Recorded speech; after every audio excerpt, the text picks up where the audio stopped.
Mociones de asuntos no resolutivos.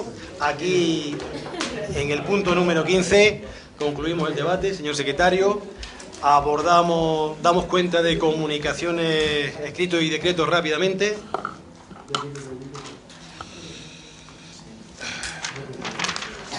Bien, se da cuenta de un decreto de la alcaldía de fecha 17 de diciembre de 2013, por el que se ha cesado al concejal José Alberto Tomé Rivas la Delegación Especial de Deporte, nombrando en su lugar, en dicha delegación, a don Antonio Miguel García Zorrilla. Igualmente se da cuenta de la relación en extracto de los decretos que han sido finalizados en el programa informático del libro de decretos de este ayuntamiento entre las fechas 26 de noviembre a 20 de diciembre. Eso es todo. Asunto de urgencia no hay. Abordamos el apartado de ruegos y preguntas, 14 horas 35 minutos. ¿Tenemos algún ruego o pregunta pendiente de sustanciar? Había un ruego o pregunta, una pregunta de Izquierda Unida, señor Tomé. ¿La tenemos por ahí, por recordarla un poco?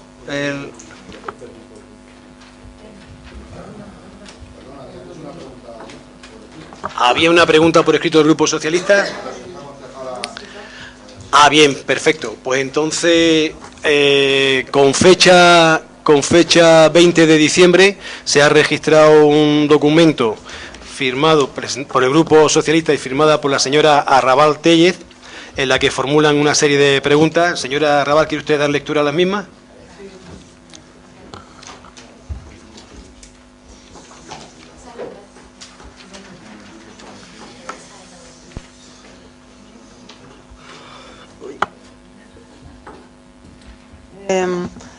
Únicamente las preguntas. Vale.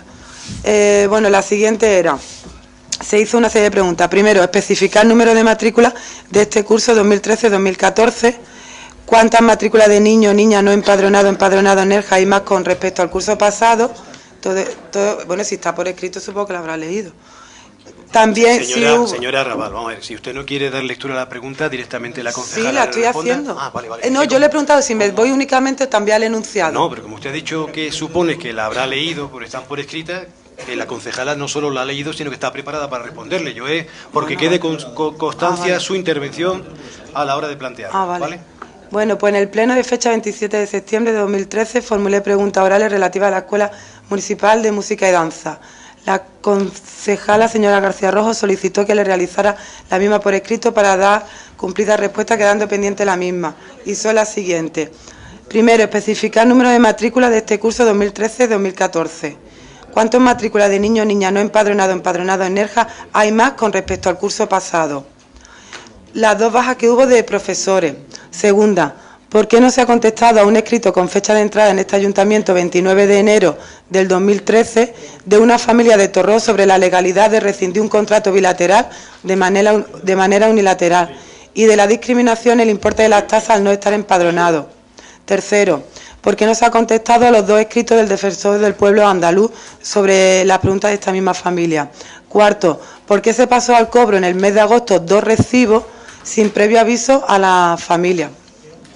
Muchísimas gracias, señora Arrabal. Tiene la palabra la señora García Rojo para contestar las preguntas que usted acaba de leer. Señora García Rojo.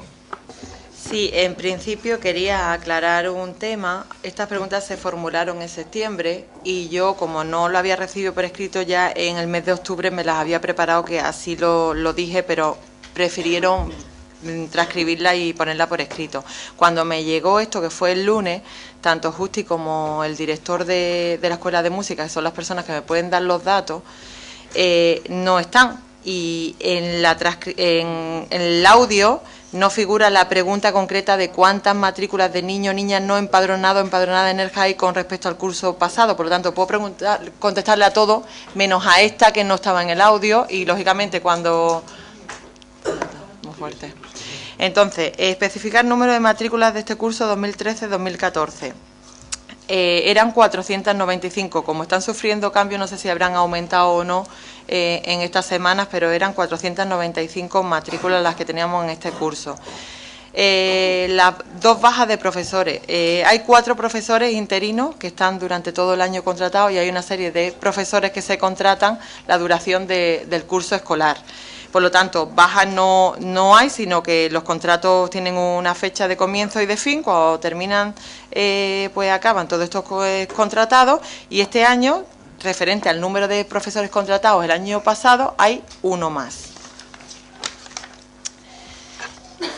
¿Por qué no se le contestó a la familia de Torró? Pues sí, ahí tengo que decir que cometí un error de no contestarle por escrito, pero no de no haberme reunido con ellos para hablar de este tema. No solamente en público, en lo que personas que hay aquí estaban presentes, también vinieron estas mismas personas al pleno y se les volvió a contestar lo que reiteraban en ese escrito. Por lo tanto, creo que han podido ser 2 o 3 veces a las que a esas personas, incluso en pleno y en una reunión en el Centro Cultural, se le ha dado contestación, o le he dado yo la contestación que de las preguntas que formulaban.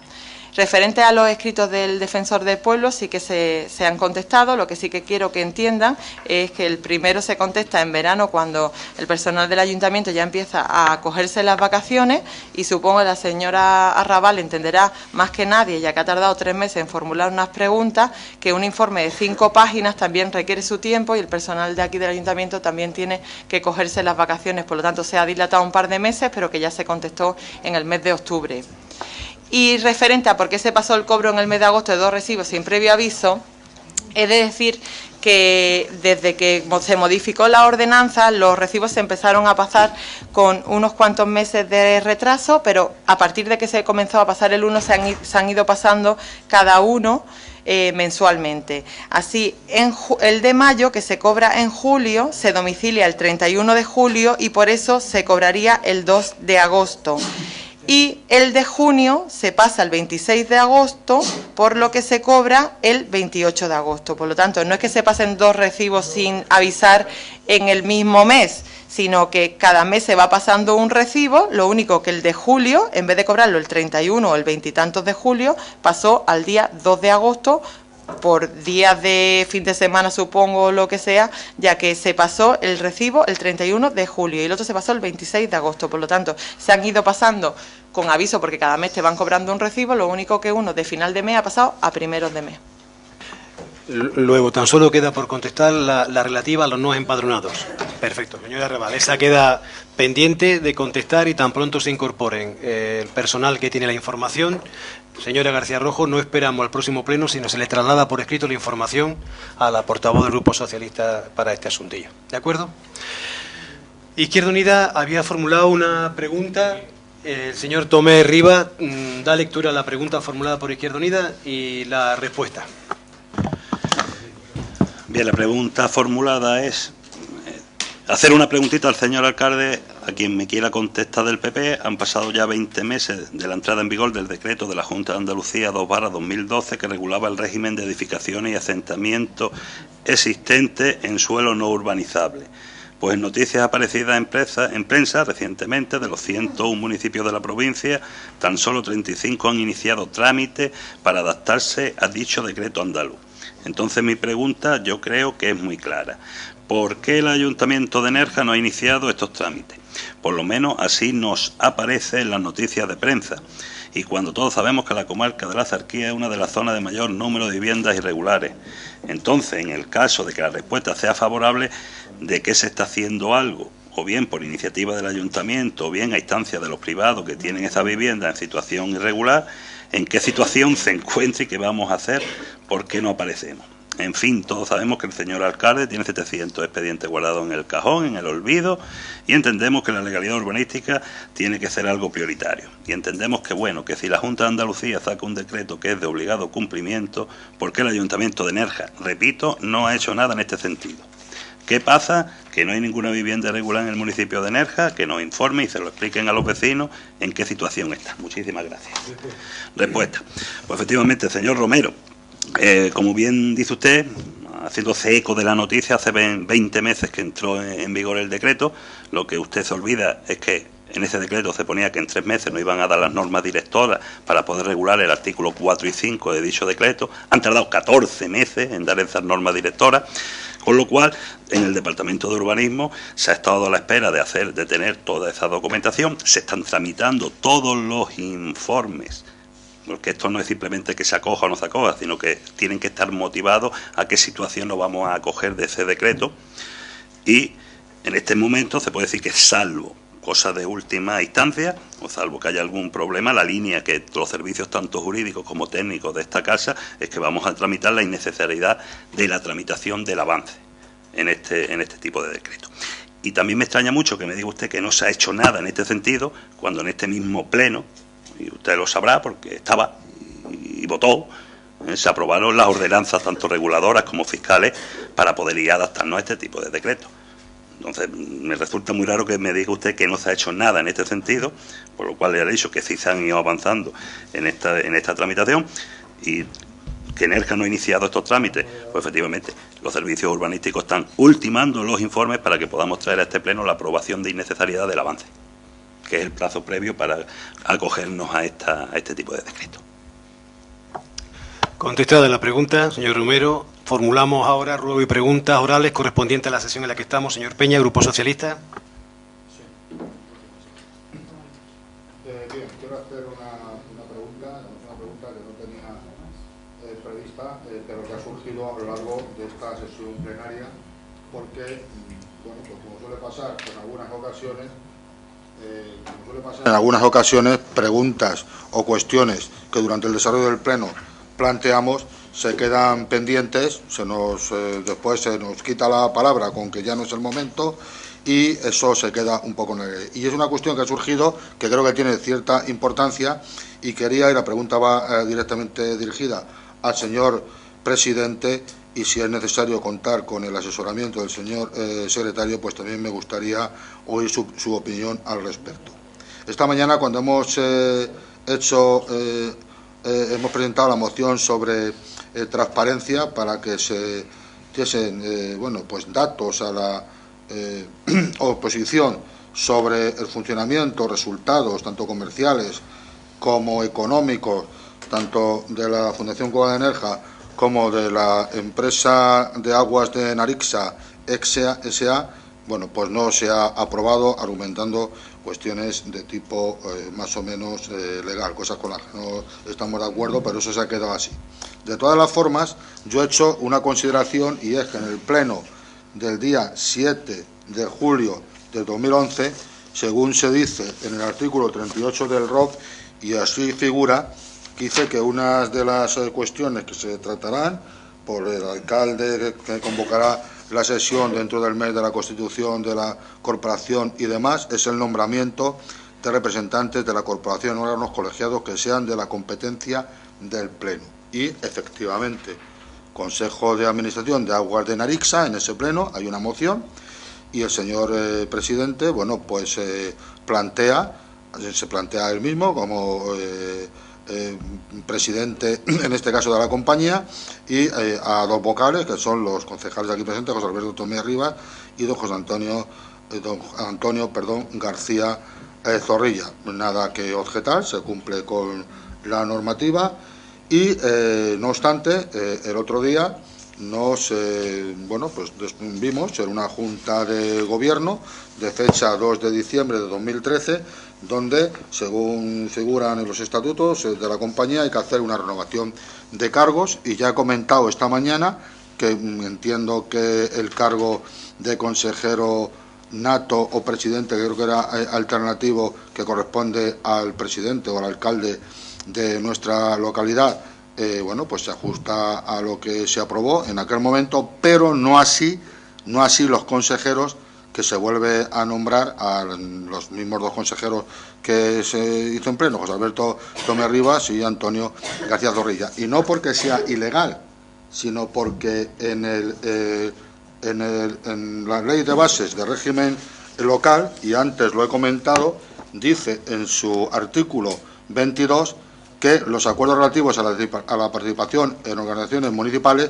son una función del Pleno. Y en las funciones que se pueden delegar en junta de gobierno figuran una serie de funciones, y dice, salvo las anunciadas en el apartado 2, a párrafos A, B, C y D, justamente estamos hablando apartado 2, párrafo B, con lo cual yo entiendo que esta es una modificación de consejeros que tenía que haber venido a pleno, que no estaba delegada, que este acuerdo de Junta de Gobierno no es válido y que, no digo ya ratificar, sino tenía que haber venido a pleno, pero cuando menos con al menos una ratificación.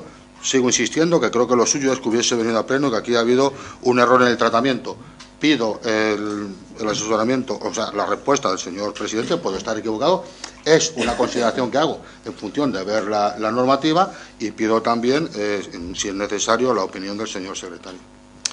Bueno, muchísimas gracias, señor Peña. Intentamos responder de inmediato acerca de esa duda que tiene usted en estos momentos sobre el acuerdo al que ha hecho referencia, adoptado en Junta de Gobierno. Y en este caso le voy a ceder la palabra al señor secretario para que nos diga si realmente el acuerdo fue adoptado de forma correcta o requiere ratificación plenaria para subsanar el posible vicio. Pero, señor Carrión. Creo que ha hecho mención al artículo 22, el referente a la participación, ¿no? El apartado B, ¿no?, de la Ley de Base de Régimen Local. Participación en organizaciones supramunicipales. Bueno, respecto a la Sociedad de Agua de Arixa, no es un ente supramunicipal, es estrictamente de ámbito local, en el que efectivamente participan 2 socios, el ayuntamiento y un socio privado, pero no es un ente supramunicipal. Entonces, es cierto que se llevó al pleno, tal como ha mencionado, en el pleno de julio de 2011, pero en un examen más detallado se ha visto que efectivamente la competencia le corresponde, en el caso de que no lo tiene atribuido al pleno, le corresponde al alcalde, y que este órgano, la alcaldía, tiene dispuesto en su decreto de delegación que puede remitir los asuntos de su competencia a conocimiento de la Junta de Gobierno. Bien, el decreto 1329 de la alcaldía de aquí de Nerja. Respecto a la fundación, posiblemente también nos encontremos ante un ente que tampoco sea supramunicipal, aunque esto quizás sea más difícil de decir así tajantemente, porque participan 4 entes y que, bueno, está el Ayuntamiento de Nerja, está la Comunidad Autónoma, está también la Diputación y el Estado a través de la subdelegación del Gobierno. Pero también es cierto que la Fundación en su propio estatuto contempla expresamente que los nombramientos de los consejeros lo hace el alcalde. Y así es como está, no sé ahora mismo si ese estatuto, me imagino que sí, estaría aprobado por el ayuntamiento, pero de todas maneras sí que es verdad que en la conformación de el patronato de la Fundación Cueva de Nerja, los representantes del ayuntamiento viene expresamente figurando que es el alcalde el que lo designa. Entonces, respecto al acuerdo del otro día de Agua de Arixa, pues ya lo he contestado en primer lugar y creo que es lo más correcto. Pasamos a la formulación de ruego-pregunta por parte del Partido Popular. Sí, hay un tema, si me dejan, hay un tema del que se ha hablado mucho durante muchos años en este ayuntamiento, en este pueblo, en este salón de plenos, y yo voy a seguir hablando de él, pero con una clara diferencia. Hasta que llegó el Partido Popular al gobierno central, había una incertidumbre muy grande sobre qué iba a ocurrir con un proyecto muy importante, muy demandado por la sociedad nerjeña, como es la estación depuradora de aguas residuales. No se sabía nada, no había ningún tipo de iniciativa. Lo único que en el año 2004 se llegó, a principios del año 2004, se llegó incluso a publicar en el boletín su adjudicación, o sea, la adjudicación para la redacción del proyecto. A partir de ahí, con el cambio de gobierno del Partido Socialista, ya nunca se supo nada más. Han sido muchas las demandas que se han hecho desde este ayuntamiento durante esos 7 años de gobierno socialista, y la verdad es que hoy, con la llegada del gobierno popular, la pregunta ha cambiado. Es decir, antes era ¿cuándo vamos a tener la depuradora? Yo creo que hoy esa pregunta ya difiere bastante a la que se hacía en aquel entonces, y es que ¿cuándo se va a colocar la primera piedra? Muestra, prueba de que la depuradora ya va a ser una realidad. Ya tenemos noticias de los avances que se han tenido en estos últimos días con respecto a la estación depuradora, y mi pregunta iba precisamente por ese tema. ¿Qué nos puede decir el alcalde? ¿Qué información tiene con respecto al inicio, a la colocación de la primera piedra y al inicio de las obras de la depuradora, para que de una vez por todas, y como digo, gracias al gobierno del Partido Popular de la Nación, ese proyecto sea una realidad como deseamos todos los energéticos? Pues con respecto a la pregunta que formula el portavoz del Grupo Popular, la respuesta tiene que ser, señor García, que estamos pendientes del Ministerio de Medio Ambiente para que concrete la fecha que pueda significar el inicio de las obras de la depuradora de Nerja.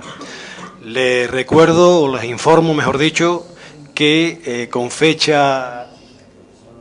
Señor Jimena, si usted me permite, yo...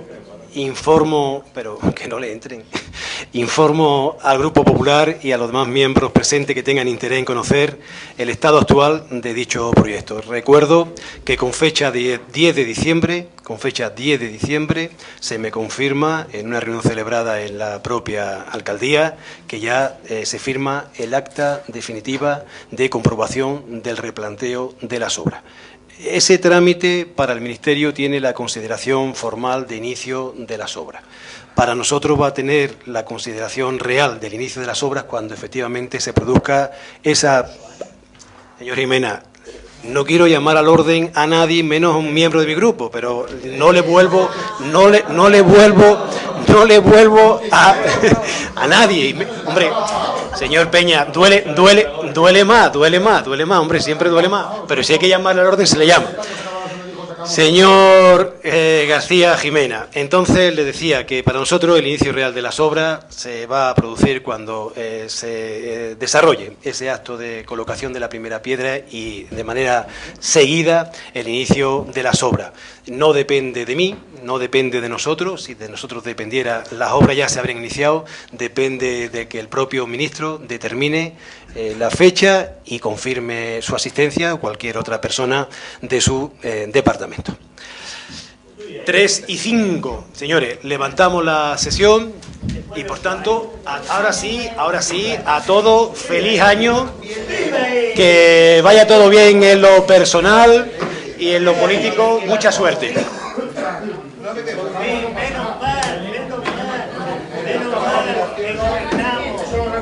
Menos mal que gobernamos.